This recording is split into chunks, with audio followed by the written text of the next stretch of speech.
Good afternoon, everybody. We want to take an opportunity to welcome you to our South Carolina Association of Middle-Level Education and South Carolina Schools to Watch webinar about the application process for applying to be a school to watch. We're happy that you're here with us today. Just want to remind everybody that these type programs are made possible by your membership in the South Carolina Association for Middle-Level Education. And we look forward to sharing some great information with you today about schools to watch and how your school can become a school to watch. Latoya? Good afternoon, everyone. My name is Latoya Curry-Jones, co-director of South Carolina Schools to Watch. I also want to thank you all for attending this session this afternoon. I hope that the information that you will receive will determine or help you to determine if you're ready to go ahead and enter the process.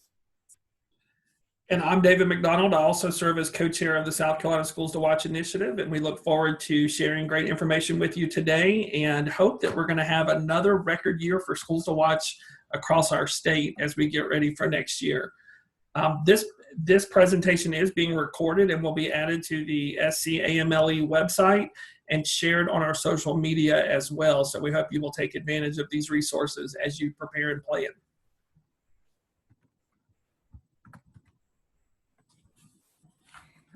Schools to Watch is a national program provided by the National Forum. It began in 1999 to identify middle-level schools across the country that were meeting or exceeding the criteria for high performance developed by the National Forum to accelerate middle grades reform. We are very fortunate in South Carolina. We have 3 major partners that help us to have and maintain this great program in our state.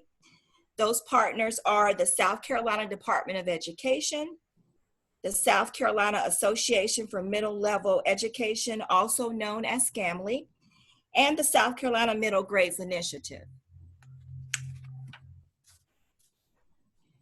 Today's session is for schools who are interested in applying for Schools to Watch. This session will walk you through the application process as well as provide you with helpful hints.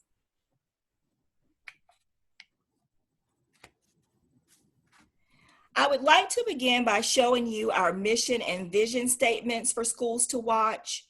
You will find that embedded in both the mission and vision are the 4 domains from the Schools to Watch self-study rating rubric. These domains provide a focus of the 37 criteria and a structure as to the expectations of Schools to Watch schools. The domains are highlighted in red. They are academic excellence. Students are expected to be challenged and to meet high academic standards. Developmental responsiveness. Schools are sensitive to the unique developmental challenges of early adolescence. Social equity. Schools are socially equitable, democratic, and fair. And then Schools to Watch schools have organizational structures and processes in place. These schools are have established norms, structures, and organizational arrangements to support school excellence.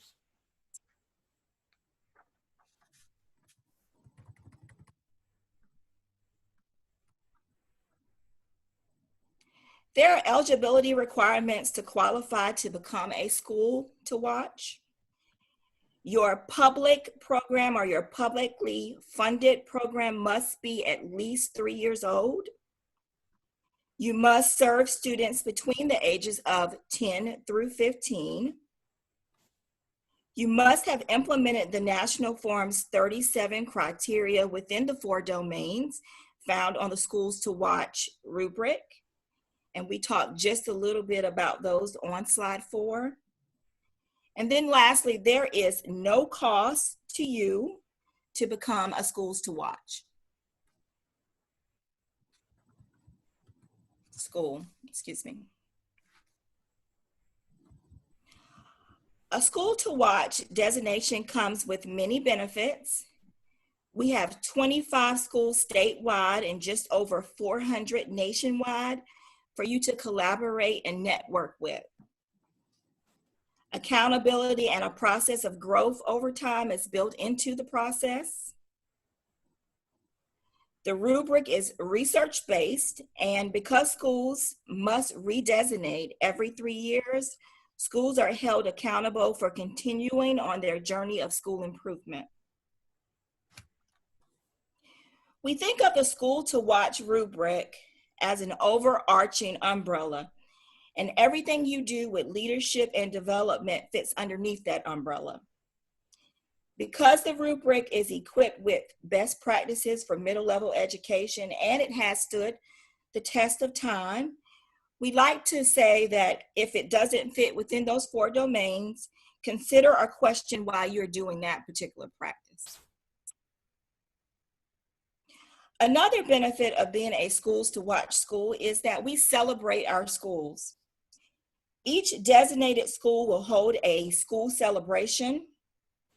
These celebrations typically include your staff, your students, district personnel, local dignitaries, and sometimes even state representatives, as well as a representative from the Schools to Watch program.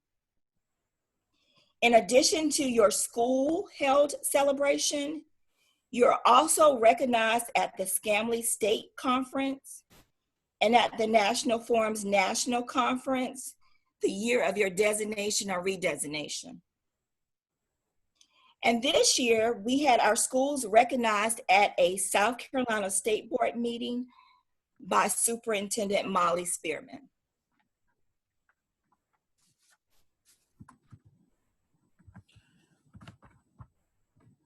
There are a few obligations required of you. You will, of course, continue to use the criteria and rubric following your designation. Of course, you want to stay on the track of continuous improvement. You would continue to attend trainings and learning opportunities that support your continuous improvement focus. And just as you have access to a wide network of schools, you would agree to remain available to schools who are within our network and those who are seeking School to Watch designation. As state directors, we are really good at knowing the schools within our network and being able to connect, and we are able to connect your school with other schools based on your needs. Of course, as we all already are, you want to stay committed to serving as an advocate for middle level education, middle school students, and schools. And as I stated before, you are obligated to send representation to the South Carolina Association of Middle Level Education Conference, also known as the SCAMLY Conference, which is our state conference. And then also you would send representation to the National Forum's National Conference in DC.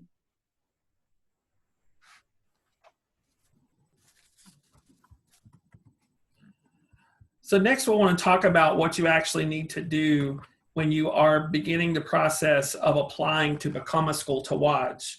First off, as you begin to prepare for this process, you want to be sure that your full staff is engaged in this, that everyone on this staff understands what Schools to Watch is, understands what the protocol is being used for in your school and how it is helping you grow and develop your programs and your supports for students.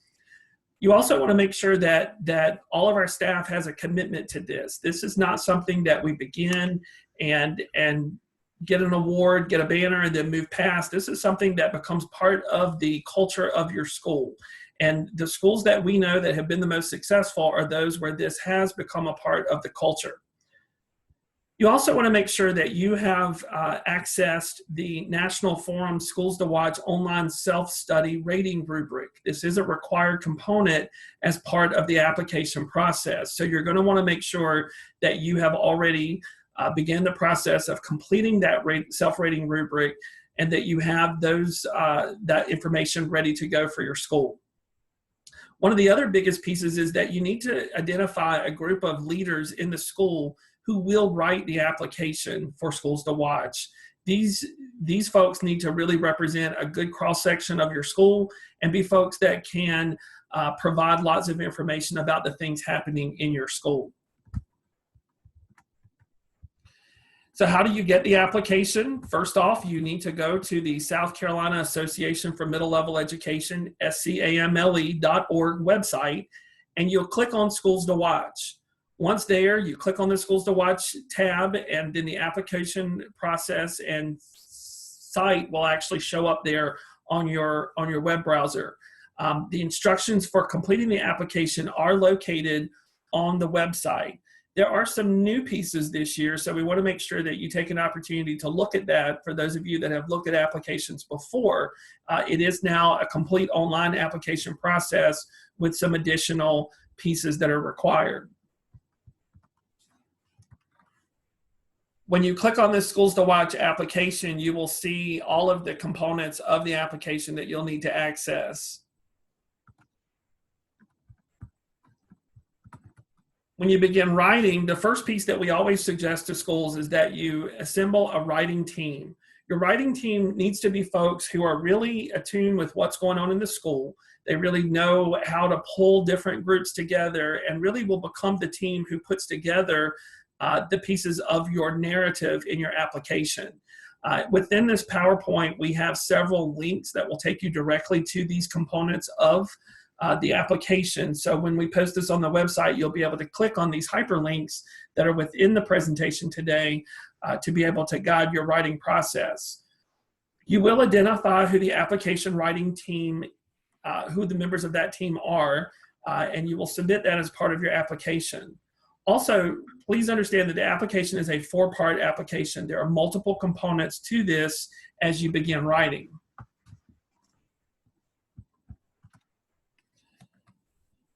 Step 2. Go ahead. Sorry. Go ahead, LaToya. Okay. Step 2 is all about the self-study rating rubric that David mentioned earlier. You want to make sure that you secure access to the self-study rating rubric and that you conduct it with all of your certified staff. I do want to tell you that it is free as long as you apply to become a school to watch. The cost of using the electronic version of the self-study rating rubric is $300 should you decide not to go through with the application process. Some schools choose to do that because the self-study rating rubric is a school improvement framework, and they download it to use it for that purpose. At least an 80% completion rate is required before the principal can indicate that the survey process is complete. And then I want to pay close attention to that last bullet, because typically for initial designations, we must have the online data collection component or your application would not be reviewed. But of course, we do know that we will not have state testing results for the 2019-2020 school year. Therefore, schools would just need to submit the data that they do have access to.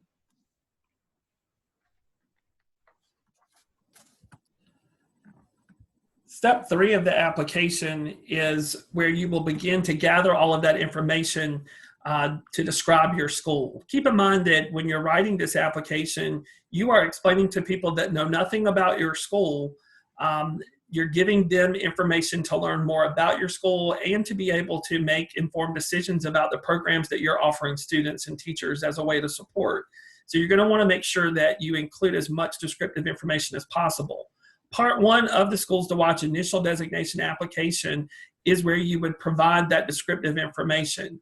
You would upload the document using your last name and school name, or your school name in the title. And you can see the example there on the screen of how you would actually name your file that you'll be uploading. Step 4 is the narrative section of the application, and it is divided into 2 sections. For Section A, this is the time when you will review your rating results from your self-assessment. And for each of the 4 domains, you would draft a 1 to 2 page narrative providing detailed evidence and support for your rating. And just as you used in step 3, you would use that same naming convention to upload the Section A of step 4.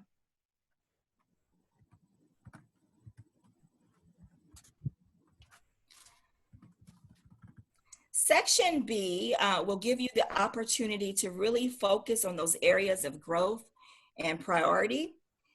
Based on those areas, you discuss future plans and how your school will address those concerns. Please keep in mind that we are not looking for a perfect school, and being aware of those areas of growth is important. So we encourage you to be very transparent during this section.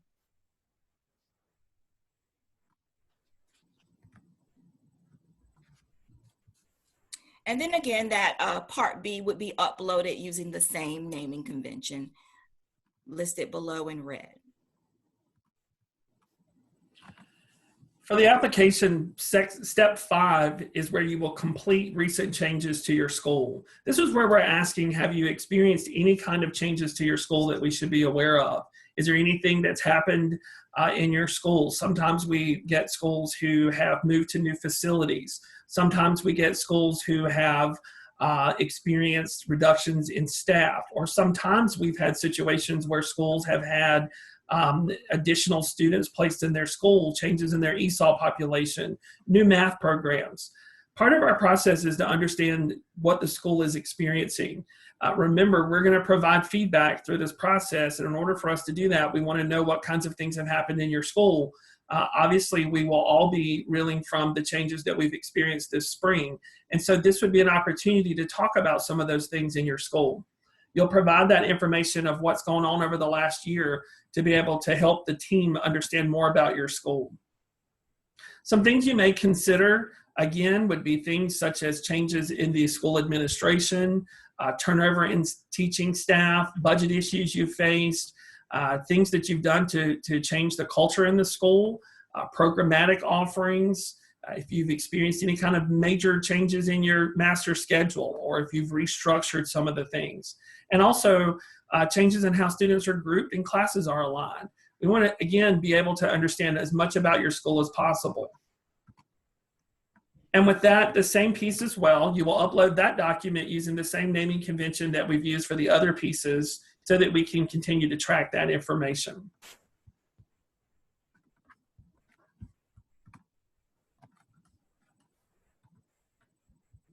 Step 6 is all about the assurances. I do want to make you aware that the insurance document is a 2-signature document. We would receive a signature from the school and also from the district. And that signature means that you are agreeing to or are certifying that you have completed the process with your school team. That signature also provides us with permission to conduct our site visit. You're also agreeing to, of course, send representatives to the state and national conferences that were mentioned earlier in this presentation. And then lastly, that signature also means that you will agree to conduct a school celebration if you are designated, and that you would share your knowledge and journey with others, possibly future applicants.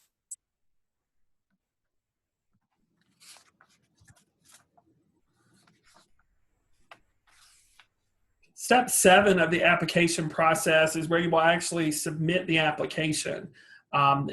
Here we want to be sure that you double check that you are completing the initial designation application package, which includes all of the parts listed on the screen. You should have all of these pieces uploaded when you complete. You can work on these at various times, but they all have to be uploaded at one time. If you are looking at a redesignation, those instructions will be given to you later.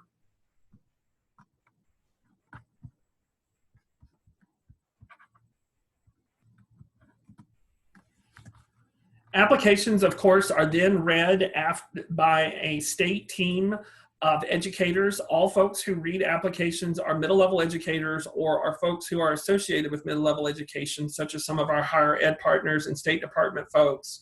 A decision will be made after reviewing these applications as to whether a school will receive a site visit. The state directors will help schools not visited establish a set of procedures to move you to the next level and to help provide you with feedback on strategies that you can use to better implement schools to watch in your school culture. And of course, there is no probation for schools who are applying for the first time. Our goal is to encourage you to submit the application based on all the information that you have about your school, and then of course provide you with feedback and support through the application process.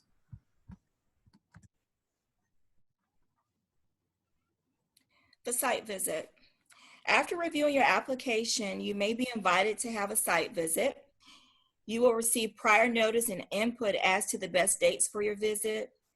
The visit takes 2 days, and those are consecutive days.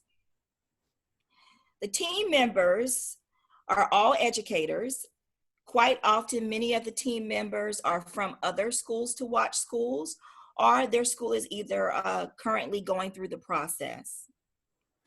All team members are trained prior to the visit. They're trained as evaluators and readers of applications. And to be quite frank, when we come to visit, we really expect to see real live school. So school should go on as it normally would go on. During the visit, expect every classroom to receive an observation, and we conduct interviews usually in small groups. Teachers, students, community members, parents, support staff will all be a part of that interview process. The principal is usually interviewed individually and may be asked to be interviewed on both visit days. The team may have further questions due to the observations and interviews conducted on that first day. Please know that lots of communication will occur prior to your visit. We send out a really detailed email, and the lead on that team will always be available by phone to assist you in preparation. We will not tell you if you have been designated on the last day of that visit. This information is provided through official notification at a later time.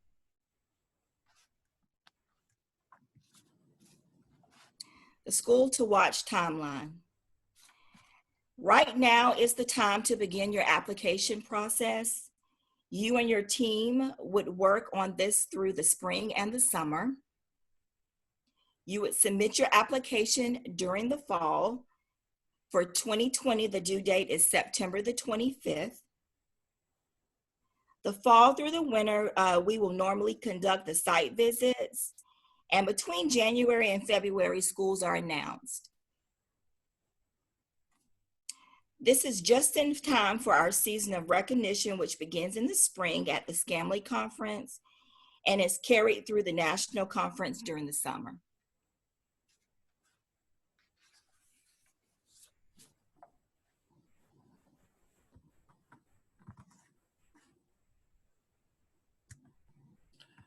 Now we want to just kind of talk through some helpful hints for you as you begin to create your application, some things that you want to remember and to think about. First off, the entire school should be involved in this process. You should be looking at opportunities to include all of your faculty and staff, parents, and your students when you're putting together your application narrative. It's also important to remember that when folks are reviewing this application, they'll be looking at and reading it as though they know nothing about your school. So you want to be sure that you are as descriptive as possible and to give specific reference to initiatives that you have going on in your school. Assume that people don't know anything about the items that you're presenting. If you have an advisory program, for example, talk about your advisory program as though you want to give the information to people that may not have the knowledge about your school. And it's also very important to be sure that the narrative is written in one voice, representing all. We often get applications where folks may not have, maybe a group of people took pieces and wrote it, but no one went back and really made it read as one voice. So be sure that your application really is very clear and is very descriptive and is written with one person speaking, even though the application should never be written by one person. You want to be sure that you have this extensive writing team and that you've taken some time to go over that narrative with people on your staff and your parents and students so that they understand the information that you're submitting for consideration and review. Some things that sometimes you will see in your application that different items that you do as a school are fits for multiple domains. That's fine. We want you to consider that you want to write about it in the best domain possible. For example, if you're talking about an advisory program, it most likely could fit under all 4 domains of schools to watch. However, we want to encourage you to choose one domain to where it best fits and best describes the activities of that advisory program. If your advisory program is focused solely on academics, then it's probably best suited to talk about your advisory program in the academic excellence section. If your advisory program is more social emotional learning, it may be a better fit for developmental responsiveness, so that you can figure out where each item that you're going to share with us about your school should be located within the domains. Again, as I've said before already, assume that the reader knows nothing about your school. They may be from the next district. It may be a school that you visited, but certainly be sure that you're helping the reader understand who your school is and what you're doing to address the 37 criteria of schools to watch. Be sure to tell your story. Sometimes as educators, we don't like to tell our own stories, but it's essential that you tell the story of your school. And even though you're limited to the number of pages that you can submit, you still want to be able to share the story about how you arrived at becoming ready to apply to be a school to watch. What kinds of programs and activities have you put in place to ensure that all students are receiving the best possible education they can? Details are very, very important in this process. So be sure that you don't just talk about the fact that your student achievement scores have increased over the last 3 years. You talk about how you got those student achievement scores to increase over the last 3 years. And remember, as we've already said a couple of times, everybody in this process is a middle level educator. They all have experience and they understand middle school. So we understand that sometimes what looks like, in one place, it may look very different in another place. So keep that in mind, that as we're looking at your application and reading your application, we understand the gist of middle school. You don't have to talk about necessarily the fact that you are in middle school. Talk about what makes you in middle school and how are you meeting those 37 criteria of schools to watch.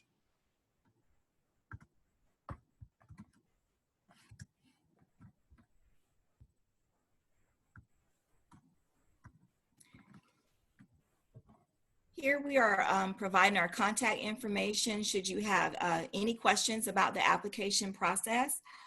You'll see that Dr. McDonald's information is there, my information is there, as well as the Executive Director of South Carolina Association for Middle Level Education, Tina Jameson. Her information is provided as well.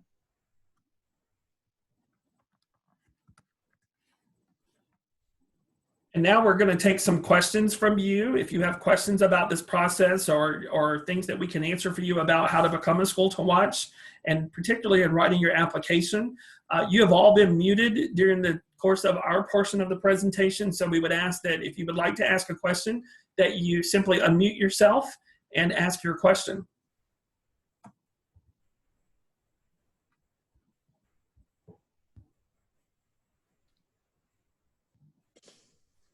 Good afternoon. Go ahead. Thank you. I'm sorry. I thought I wasn't muted. We are an elementary middle school, and middle school is a very small portion of the overall school. So I would imagine for the application process, we would solely involve anyone associated with just the middle school.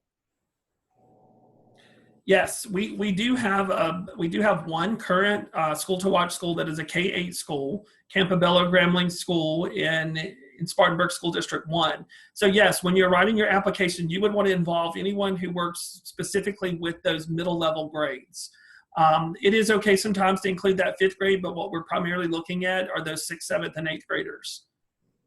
Wonderful. Thank you. I have a question. Okay. So when we are looking at the initial data piece of like how our school is made up, like different races, all of that, are we supposed to be looking at what we currently have right now, or do we wait until school starts back in the fall and pull that information from our 6th, 7th, and 8th grade classes that start in 2020, 2021? Great question. And so we really would ask that you save that portion until the fall. We certainly want to look at what your population looks like in the fall of 2020. So once you get school settled in, just before you submit the application, that's when you would best do the demographics portion of the application. Sometimes schools have submitted the previous years, but what we want is the current year, so that if your school is given a visit, we'll be able to look at those demographics and look at that information based on the students and the school program that we'll see in the fall when we visit. Okay, thank you so much. Thank you, Stephanie. Other questions that we can answer? Yeah, me, one more thing. Okay, go ahead. We hold everything until we have it all together and submit it once, these different portions? That is correct. So you can access all of the information at different points, but you would submit all at one time. Okay. So the main thing to start with right now is that survey. Yes. So again, we wanted to stress to you that the first most important piece that you can do is to begin the self-rating rubric process. Again, as LaToya said, if you complete the application in the fall, that is free of charge to you and your school. If you do not submit an application, then you are billed for the cost of that survey. What we are of the rubric. What we suggest is that you go ahead and do that piece if you know for a fact you're going to submit an application.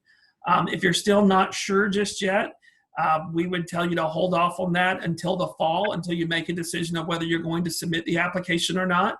And then you'll be able to use those results to really complete that self-rating piece, that self-study.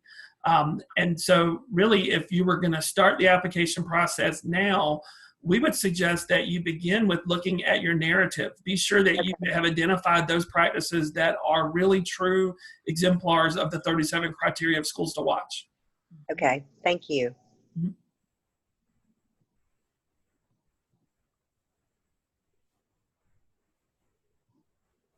Other questions that we can help you with?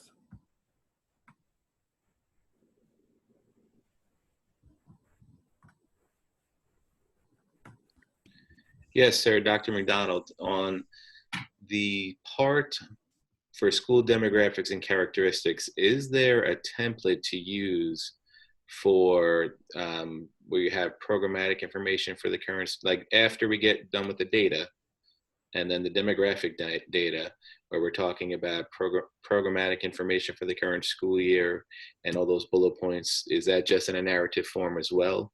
So those pieces will be narrative written. You'll write those into a narrative to provide us with that information. And so you should see that there'll be multiple places that will look a lot like that, but those you can write in a narrative format, or they can be bullets. Okay. And it won't count against our 1 to 2 pages in the narrative. That's my understanding. That's correct. LaToya, Okay. Is that your understanding as well? That is my understanding as well. Thank you.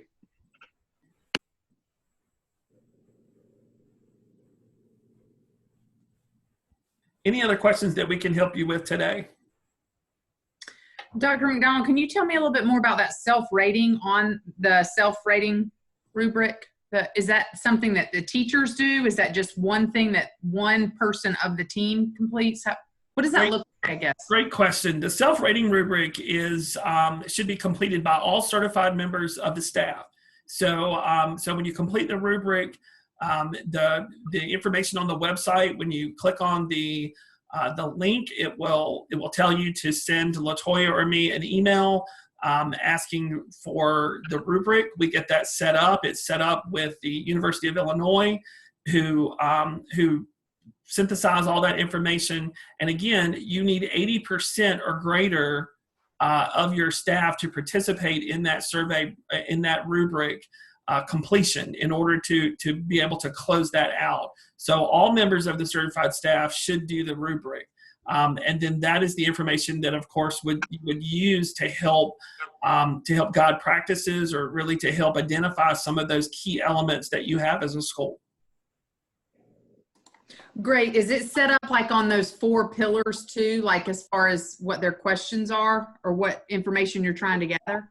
Yes, the self-rating rubric is designed around the four domains, and then the 37 criteria within those 4 domains. So when you're completing the self-rating rubric, each domain has roughly 8 to 12, depending on the domain, items that respondents would respond to when completing the survey.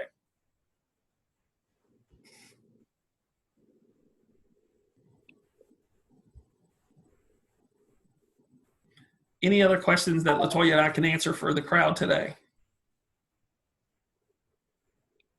We do want to remind you that our contact information is available on this presentation, which will again be posted to the Schools to Watch section of the South Carolina Association for Mid-Level Education website, as well as a recording of this video, which will be posted later today for you to review. And then, of course, we would ask that you follow us on social media, or you like us, so that way you can continue to get Schools to Watch information.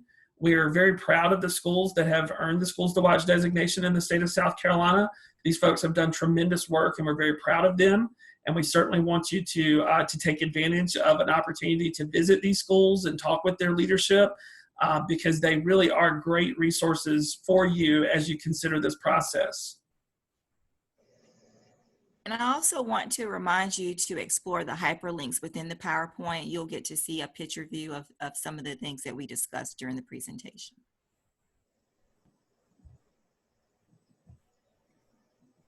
All right. Well, thank you so much for your time this afternoon. We appreciate you being a part of the Schools to Watch discussion, and certainly look forward to lots of great applications. LaToya?